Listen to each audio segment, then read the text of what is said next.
Ladies and gentlemen, good afternoon. Thank you very much for spending time with us in this very humid summer afternoon. Today we are going to spend time with you to talk about our insights for Insight Robotics Limited. We are Tsinghua SCM Consulting Group. My name is Janet. These are my teammates, Sherry, Neil, and Daniel. To begin with, let's allow me to give you a case overview.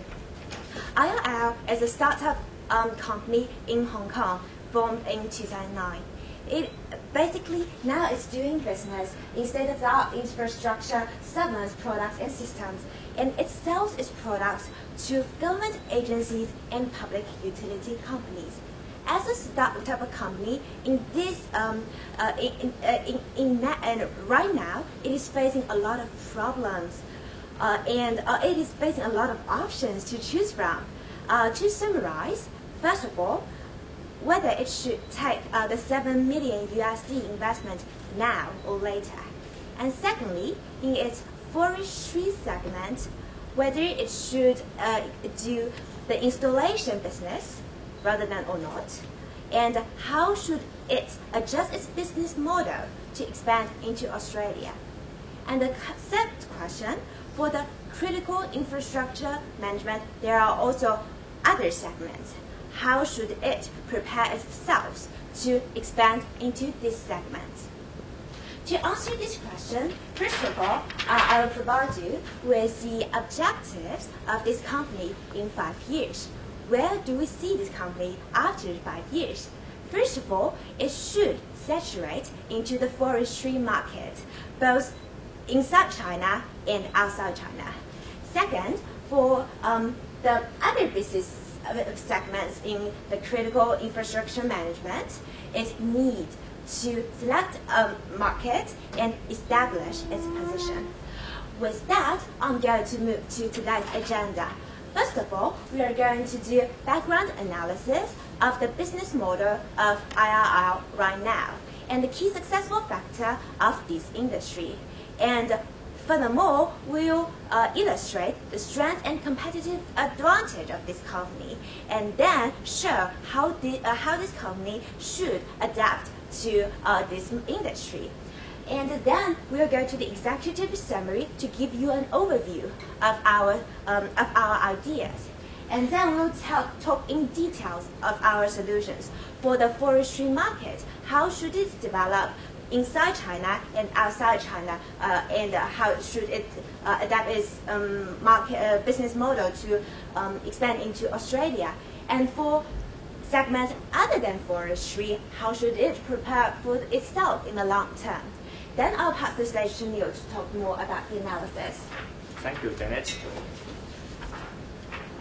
As the first step of our background analysis, we would like to design the business model of critical infrastructure industries. As we can see, there are several stakeholders in this value chain. First is the R&D provider, who will research and design, research and develop the product offered for government. And then the product will be manufactured by another company, and the manufactured product coupled with the installation and the maintenance service will be provided by SI as a whole package solution to the government. So in this relationship, the most critical point is that it is the SI who directly signed the contract with the government, nor the manufacturer nor the R&D provider.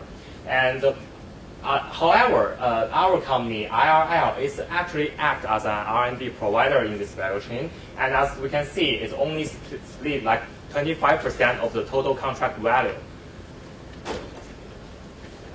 And after understand the business model of the industry, we would like to identify several key success factors in this industry. We believe there are 3 of them. First is the advanced technology of critical infrastructure.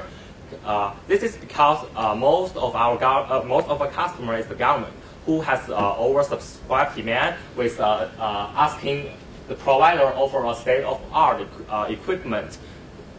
And second, the first move advantages in this industry is very important.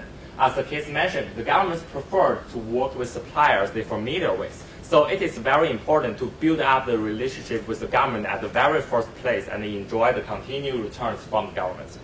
And the third successful factor is the government relationship and local knowledge. This is especially important in the developing country with some maybe great area in the bidding process. And now let's look at what IRL has. What is the core competitive advantages of IRL? We believe there are two of them. First, it has the advanced technologies. It has gathered unique and excluded data from the real wildfire drills. And it also has gained support from HKU, since the founder of them one of the founder of them is from HKU. And the technology it used is proven in the real wildfire drills, which is conducted by the Chinese government. And other than advanced technology, the second competitive advantage of IRL is its social capital. It has built good long-term relationship with Guangdong government during the success project with it. And it also has set up industry standard in China for wildfire protection and sensors, which is proven of its good relationship with central government. However, there's one point that is of concern, that the social capital of IRL, as I mentioned in the business model, is heavily rely on SI for government customers, because it is SI who sign contract directly to the government. So as we can see, SI is a very important stakeholder in the whole business model. It signed the contract with government directly, and all the actions would go through the SI. So why from an IRL's perspective, why should we include SI in this business model? What the benefit it can bring to us, and what the expense it would cost us?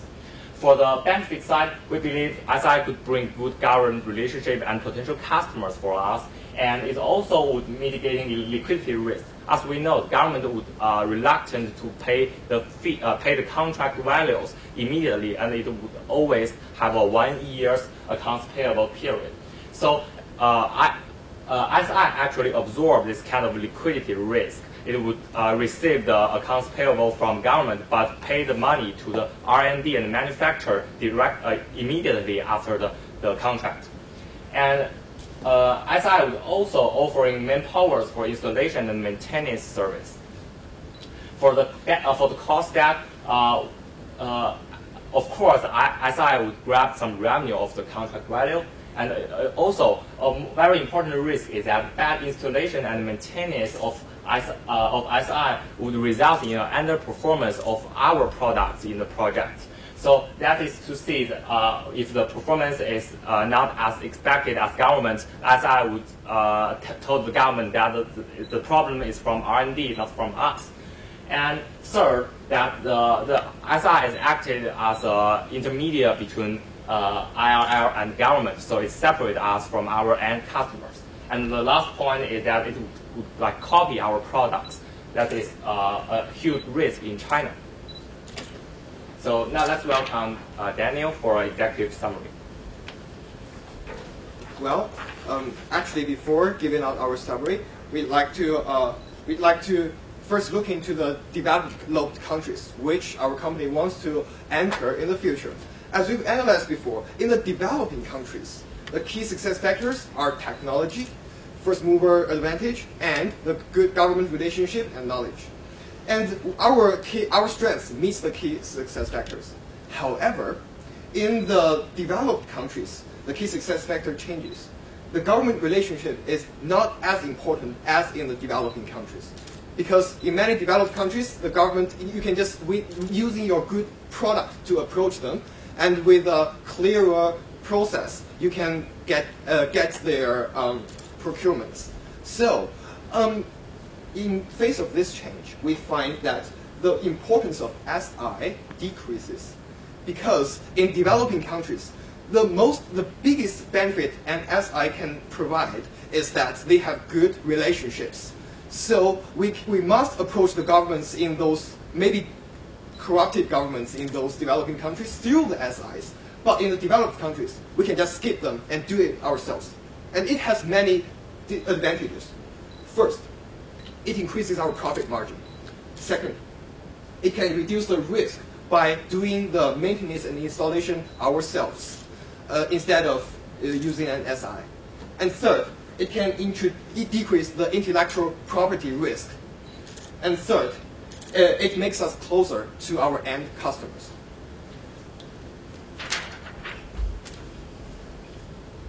So, to expand into Australia, we offer a new business model. First of all, we need to apply for the ISO. It's a certificate of the quality for our products, and it's important. And second, we're going to approach the government directly, show them how good our product is, and get their procurements. And our products has advanced technology with low cost. Also, we have certification.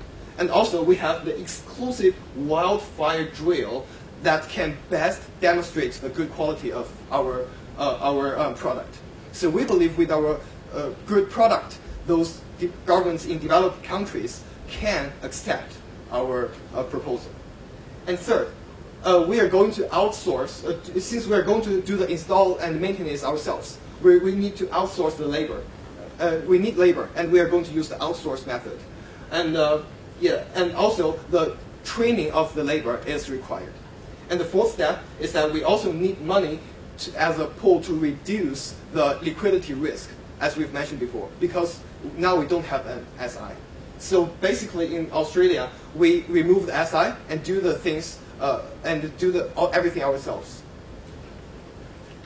Also in Australia, we're going to have an aggressive expansion strategy because first mover advantage is also a key success factor in this country.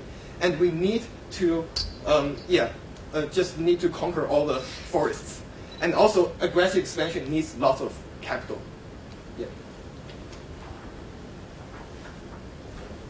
Thank you, Daniel.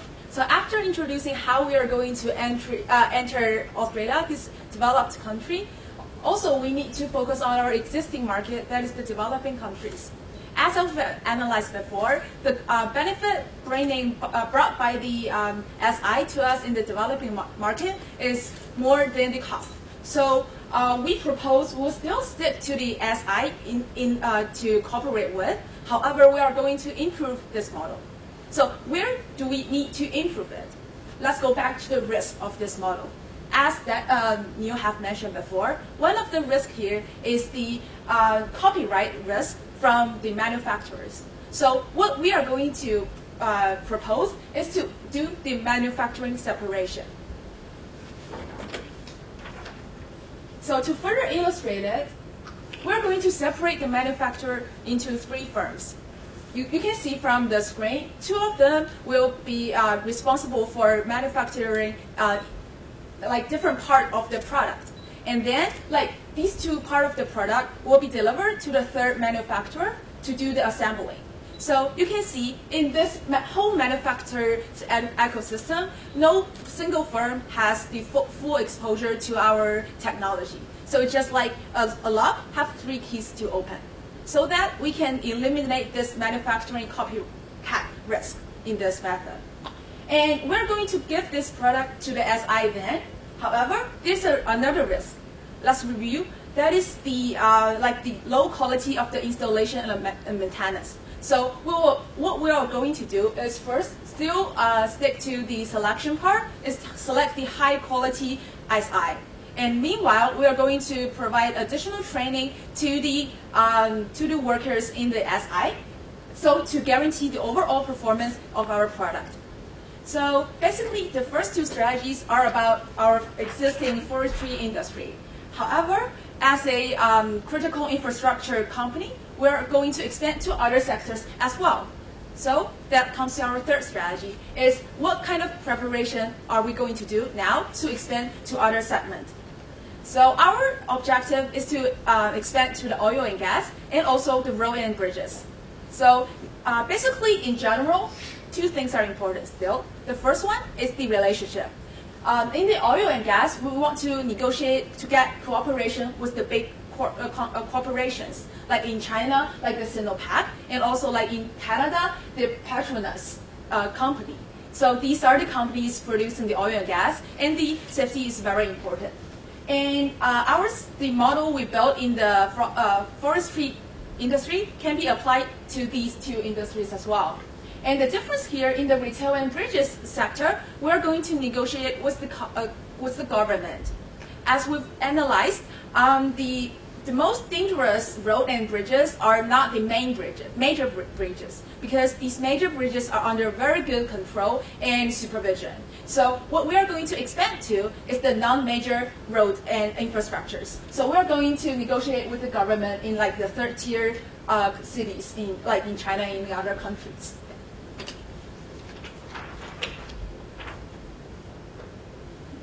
Okay. Okay, about the financing strategy, we need the 7 million now, because as we've mentioned before, our aggressive expansion in Australia and our risk pooling needs lots of capital. That's the reason why we need lots of financing. And now here comes our executive summary. We have provided two business models for developing countries and developed countries separately. For developing countries, because SI is very irreplaceable, so we will keep them, and also we will manage the risk of copyright in the developing countries by separating the manufacturing process. And also in the developed countries, since the government relationship is not a very key success factor, we decide to do everything ourselves. We remove the SI and reach the government agencies by us and using our good, excellent products. And also, we are going to develop a aggressive expansion strategy to catch the first mover advantage. And also, in terms of to support those models, we need lots of financing to first pull the risk of liquidity, and second, to support our aggressive expansion. And lastly, having our successful business model, we are going to apply them to oil and gas and the bridge area in the future, and to make us achieve our long-term vision. And then I will talk about our 5-year execution timeline.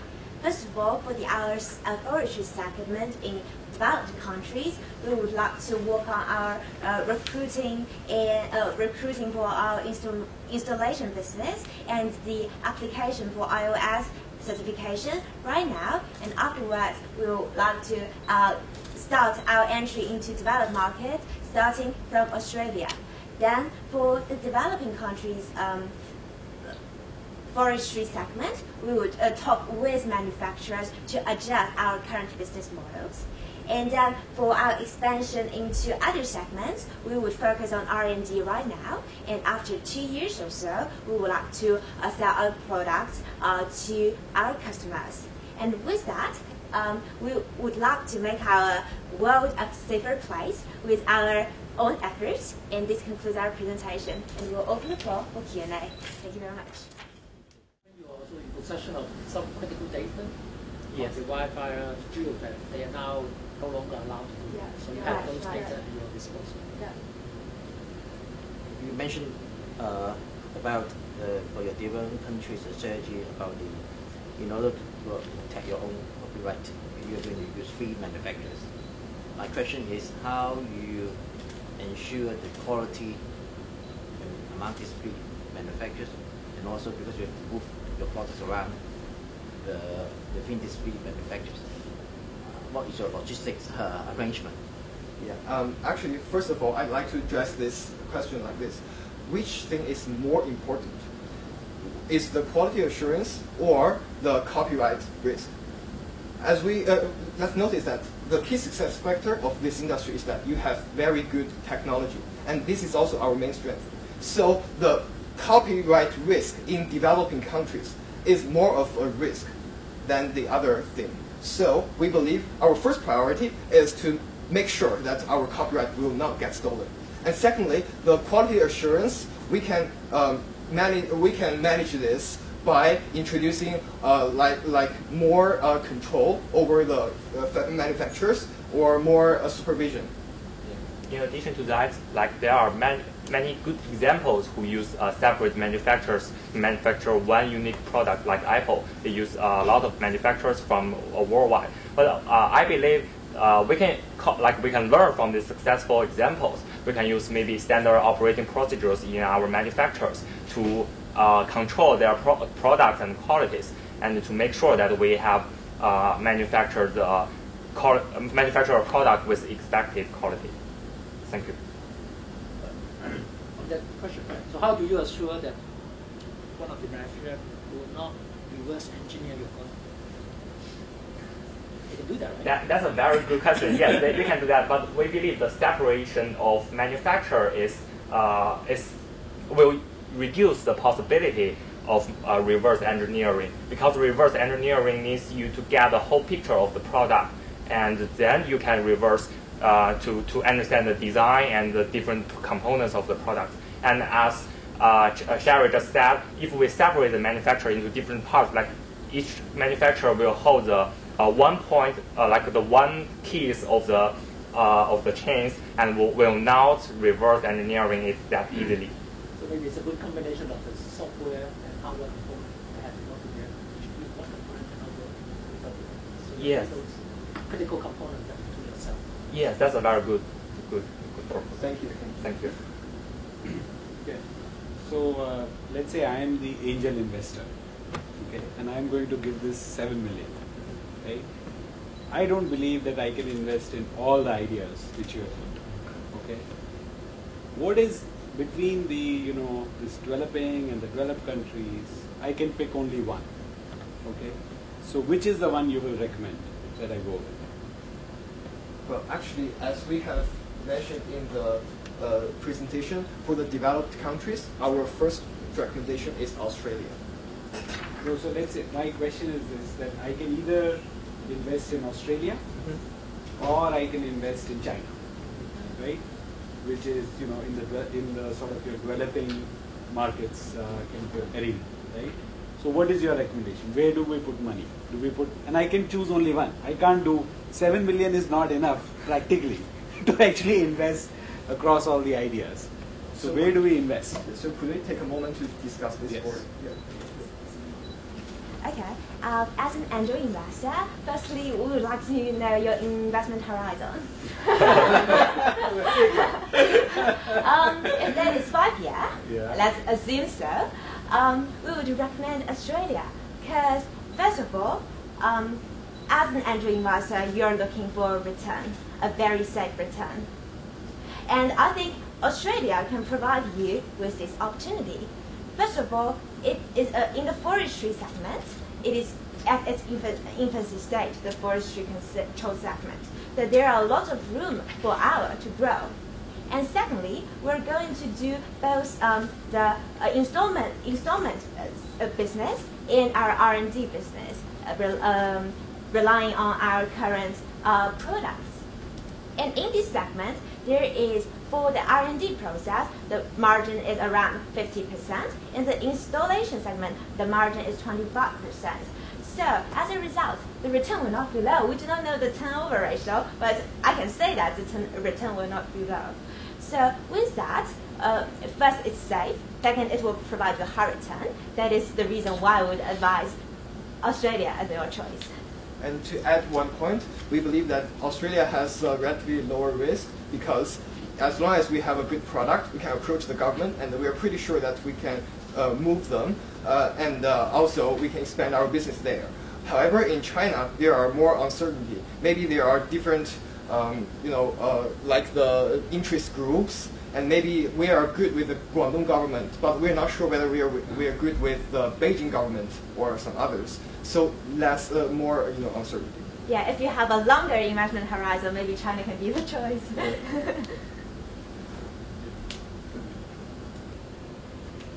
How do you handle those places where they have vested interest in not having your system? So how do you tackle this situation? Because they would rather have the fire because they have the funding to rebuild the forest, but now you're going to prevent the fire. So how do you handle it? Thank you for this question. I think it's a very critical problem. From our perspective, we have two solutions. First, we have established some cooperation with SI, and who in turn have good relationship with the Wested Group, as you mentioned. And so maybe SI could act as a maybe coordinator in the whole process and would partially provide a solution for this problem, the conflict of interest between Wested Group and our. Yes, and Secondly, I think this problem is more serious in the maybe developing countries with some gray area in the bidding process or some level of corruption. And since our major strategy focus is in the Australia market, so we think this kind of a mitigation to this problem. Did that answer your question? Yes. Thank you. The other question I want to ask is, the 7 million investment that we have, right? You guys did not, talk at all about investing more in R&D itself, right? Or investing in human capital to actually increase the R&D component itself. Why is that? I mean, do you guys not believe that you need to invest more in the R&D itself? Yeah, we believe that R&D is very, very important for this business. This is one of the key successful factors. But as for the spending of 7 million, we only focus on the expansion into the forestry segment in Australia. If we can raise more capital, I think we will focus on the R&D in oil and gas pipeline segment, bridge and road segment, and further. Yeah, we are only talking about the usage of this 7 million capital. And to add on that, the R&D expense, according to the historical data, like we have only spent 1 million of overhead, including the R&D and also expense since our launch in 2009. So, and also what we are doing is using the already existing this scientific results and to apply them into the real use. So this R&D cost is not that high comparing to if we are going to expand to further segment and also areas all over the world. So yeah, also together with Janet's answer, first is not, we haven't covered it because it's not the plan in this 7 million. And on the other side, the R&D cost is not that high comparing to the other expense. I think, first of all, very good energy. I really liked it from that perspective. I think this point about R&D, this one is interesting. I think it seems to me that the differentiation of this company is actually the R&D capabilities which it has been able to bring, right? So to further strengthen its own position and make sure that SIs still depend on, this company. I think that is one key thing you should, as you think about this. I think it's a key investment to further, make in the R&D itself, so that you continue to build on your strengths. Thank you. We really agree on that. I mean, it's important because the world is moving so fast, right? So if you don't invest in R&D, your niche will be lost very soon. Sometimes that's very important. Not just adding the people to installation. Because if you're busy doing installation, some other company will just overtake you. Innovation has to be in your strategy. They will need more angel investors.